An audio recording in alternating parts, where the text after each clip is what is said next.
हाँ, अयोध्या नरेश का ज्येष्ठ पुत्र वही तुम्हारी रक्षा करेगा।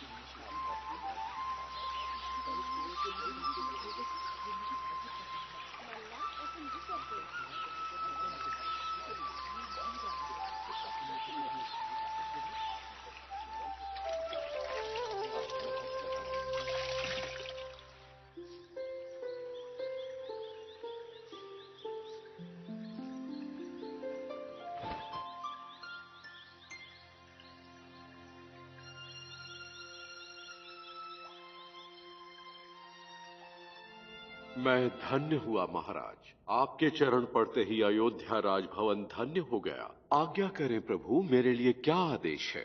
हे सूर्यपुत्र कुलभूषण महाराज दशरथ, राक्षसों ने हमारी तपोभूमि को तहस नहस कर दिया है। ऋषिजन संकट में है। हमें आपके पुत्र राम की सहायता चाहिए। राम? किंतु वो तो अभी बालक है। मैं स्वयं चलकर उन राक्षसों को धरती से मिटा दूंगा। ये ईश्वर का आदेश है राजन। इस आदेश को तुम ठुकरा नहीं सकते। महाराज, राम और लक्ष्मण को ब्रह्मर्षि विश्वामित्र के साथ जाने का आदेश दीजिए। ये स्वयं दिव्यास्त्रों के परम ज्ञाता हैं। इनके रहते इन्हें कोई हानि नहीं होगी। राम, लक्ष्मण, इधर आओ बच्चों। ब्रह्म ऋषि, हम आपको अपनी आंखों के तारे सौंप रहे हैं। आपके मार्गदर्शन में ये और भी सक्षम बनेंगे। कल्याण हो महाराज दशरथ। आपका ये निर्णय पूरे संसार की रक्षा करेगा। हम अपने पिता के समान ही आपकी आज्ञा का भी पालन करेंगे। आपकी इच्छा ही हमारे लिए आदेश होगा।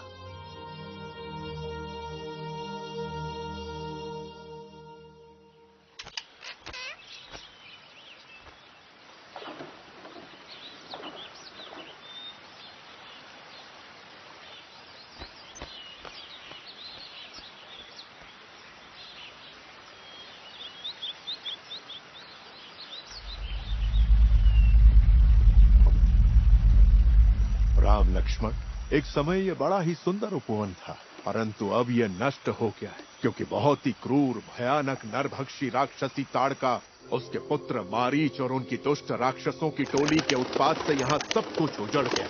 राम, तुम्हें ताड़का का वध करना होगा। एक क्षत्रिय होने के नाते ये तुम्हारा धर्म और कर्तव्य भी है। हम तुम्हें कुछ मंत्र दे रहे हैं, ये तुम्हारी रक्षा करेंगे। अब हमारे बात दोहराओ। शूलेन पाहिनो देवी, शूलेन पाहिनो देवी, पाहि खड्गेन चाम्बिके, पाहि खड्गेन चाम्बिके, घंटा स्वनेन न पाहि, घंटा स्वनेन नः पाहि। ये मंत्र मुझसे सो नहीं जा रहा है।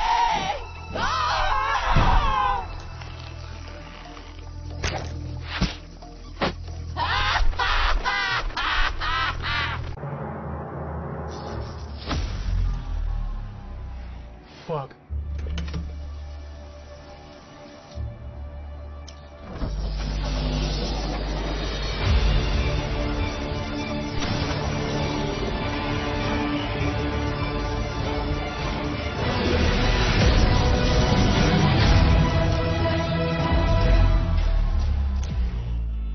गेमिंग में अपने कौशल का इस्तेमाल करें।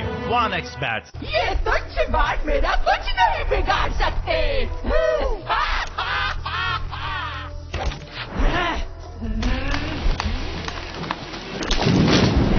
अब तुम्हें मुझसे कोई नहीं बचा सकता।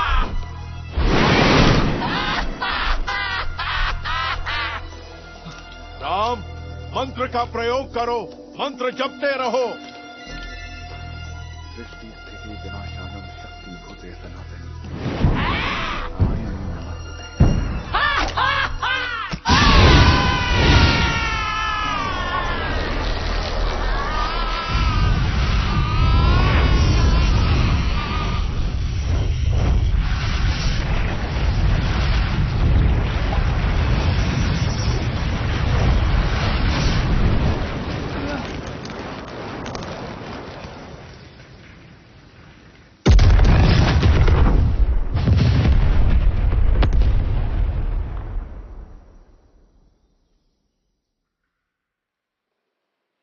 राम लक्ष्मण, बहुत वर्ष पूर्व यहीं इसी स्थान पर हमारी कड़ी तपस्या से प्रसन्न होकर देवताओं ने हमें भिन्न भिन्न प्रकार के दिव्यास्त्र दिए। अब समय आ गया है कि हम इन दैवी अस्त्रों को योग्य उत्तराधिकारी को सौंपें।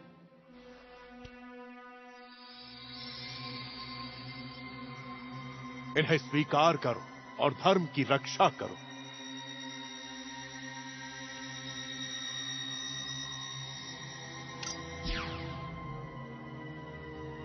अब ये तुम्हारे हैं, योग्य समय पर इनका उपयोग करो।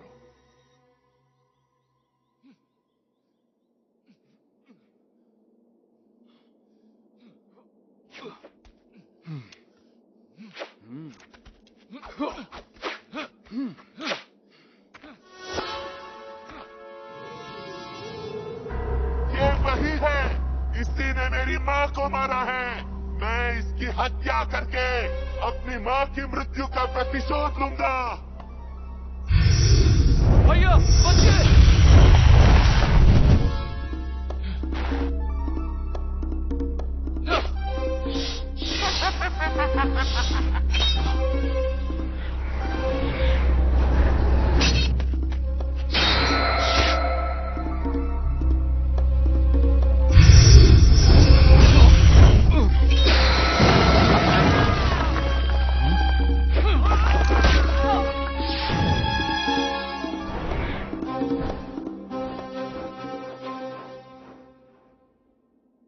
इतनी जल्दी दिव्यास्त्रों का प्रयोग आपने कैसे सीखा भैया? ये दिव्यास्त्र समय आने पर अपने आप संचालित होते हैं। इनके उपयोग के लिए शिक्षा की कोई आवश्यकता नहीं। गुरुदेव, मुझे बताइए कि इस चक्र का प्रयोग कैसे करते हैं? तुम सीख जाओगे, परंतु यदि तुम धर्म के मार्ग पर चलोगे तभी यह संभव होगा।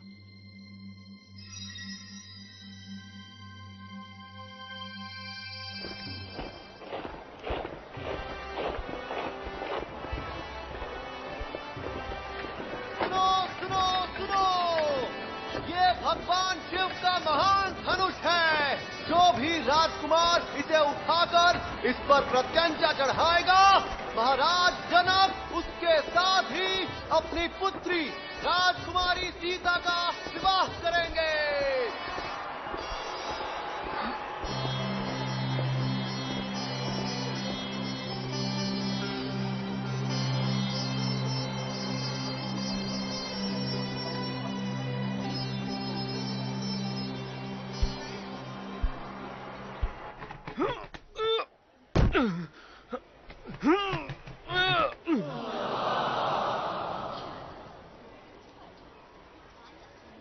और अब सवारा के राजकुमार जगत हरा आएंगे।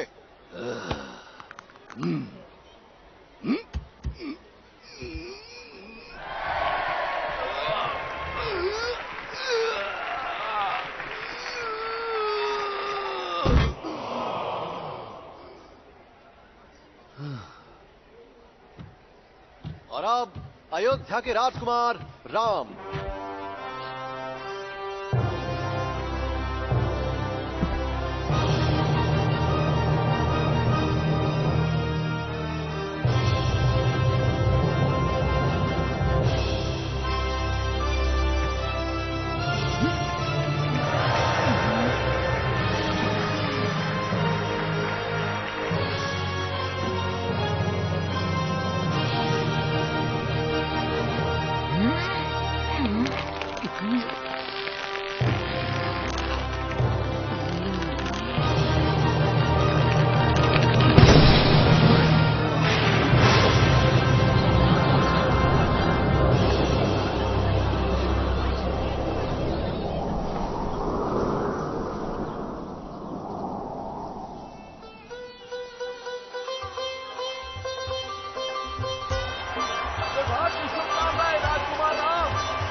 समय बीतने के साथ साथ अयोध्या नगरी और विकसित और समृद्ध हो गई।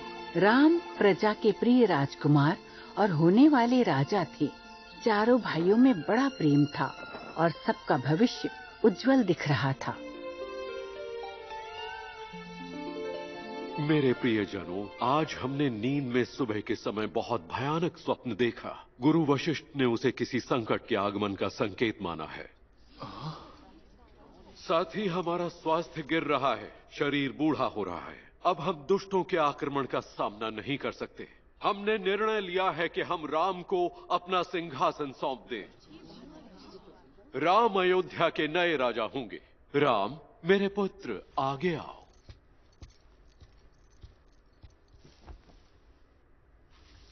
राम, लोगों की उम्मीदों पर खरा उतरने का प्रयास करना। हमें तुम पर विश्वास है। आपने जो आदर्श स्थापित किए हैं, मैं उन पर खरा उतरने का प्रयास करूंगा। अयोध्या की जय हो, राजा दशरथ की जय हो, राजकुमार राम की जय हो।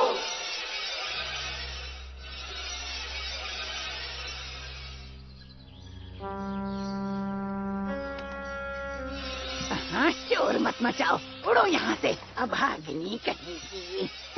अरे मंथरा, चिड़ियों को क्यों अब शब्द बोल रही हो?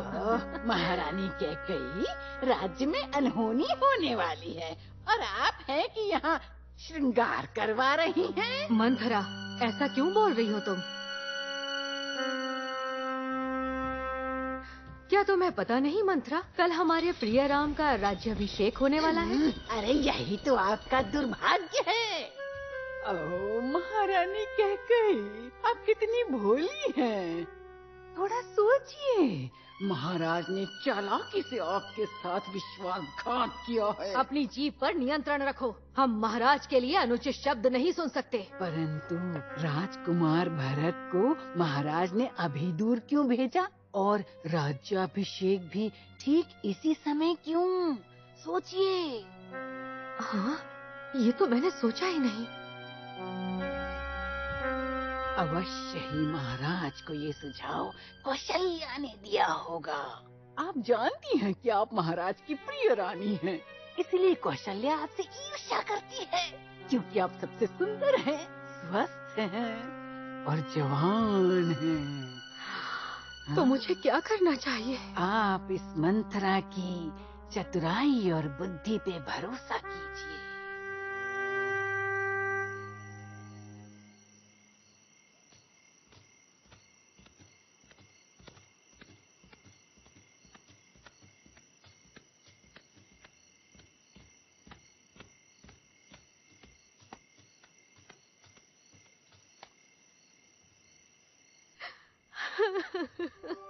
क्या हुआ महारानी? ऐसे शुभ समय में आपका ये क्रोध से भरा अशुभ रूप, क्या समस्या है? हमसे तो कहिए। महाराज, क्या आपको याद है सालों पहले जब आप युद्ध में घायल हो गए थे?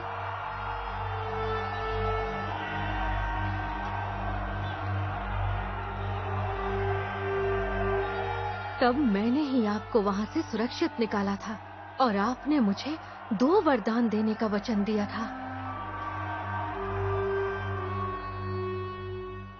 आज मुझे मेरे वो 2 वरदान चाहिए, वो भी अभी। केवल 2 वरदान? यदि आप चाहें तो और भी ले सकती हैं। नहीं, मुझे मेरे वो 2 वरदान ही चाहिए। मेरा पहला वरदान है। नहीं, हम ये तुम्हें कैसे दे सकते हैं कैकेयी? इसके बदले चाहो तो तुम पूरी संपत्ति ले लो। नहीं, फिर संसार कहेगा कि सूर्य वंश का एक राजा वचन देकर मुकर गया। इसीलिए या तो मुझे मेरे 2 वरदान दीजिए या अपना यश कलंकित कीजिए। पहला वरदान था कि कैकेयी के पुत्र भरत को राजा बनाया जाए और दूसरा वरदान था राम वनवास जाएं, वो भी 14 वर्ष के लिए। भैया, आप लोगों की पुकार सुन रहे हैं ना? लक्ष्मण, मेरे भाग्य में यही लिखा है। किंतु भैया, क्या हमें भाग्य का लिखा मानकर चुप बैठ जाना चाहिए? और ये तलवार क्या केवल एक अभिनेता के अभिनय का सामान है? मेरे भाई, हम तुम एक आत्मा और 2 शरीर हैं, इसलिए समझने का प्रयास करो। पिताजी का वचन झूठा कैसे होने दें? स्वामी, मैं भी आपके साथ चलूंगी। किंतु सीते, ये पति पत्नी के कर्तव्य अलग नहीं हो सकते। हम सुख दुख में समान भागीदार हैं। सत्य वचन। अगर आत्मा एक है तो भाग्य भी एक ही होगा। इसलिए भैया, मैं भी आप दोनों के साथ चलूंगा। ठीक है।